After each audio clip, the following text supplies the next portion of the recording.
தாம்பரம் அடுத்த பழந்தண்டலம் பகுதியில் தாழிட்ட அறைக்குள் சிக்கிய 2 வயது குழந்தையை 2 மணி நேரம் போராடி தீயணைப்பு துறையினர் மீட்டுள்ளனர். இதுகுறித்த கூடுதல் தகவல்களுடன் இணைகிறார் எமது செய்தியாளர் மனோகரன். வணக்கம் மனோகரன், விவரங்களை வழங்கலாம். அதாவது சென்னை தாம்பரம் அடுத்த பழந்தண்டலம் பகுதியை சேர்ந்தவர் ஸ்ரீநாத். இவர் திருமணமாகி கேசவரம் என்ற 2 வயது ஆண் குழந்தை உள்ளது.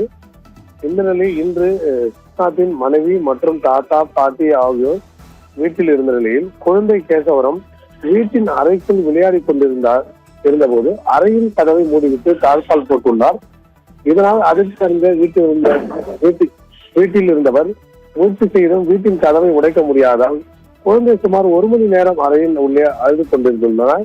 இது குறித்து தாம்பரம் தீயணைப்பு துறையினருக்கு தகவல் அளிக்கப்பட்டதால் வீட்டின் கதவை இயந்திரத்தின் உதவியுடன் உடைத்து தீயணைப்பு துறையினர் குழந்தையை பத்திரமாக மீட்டனர். இதனை அடுத்து துரிதமாக செயல்பட்டு குழந்தையை மீட்ட தீயணைப்பு துறையினருக்கு வீட்டில் இருந்தவர்கள் நன்றி தெரிவித்தனர்.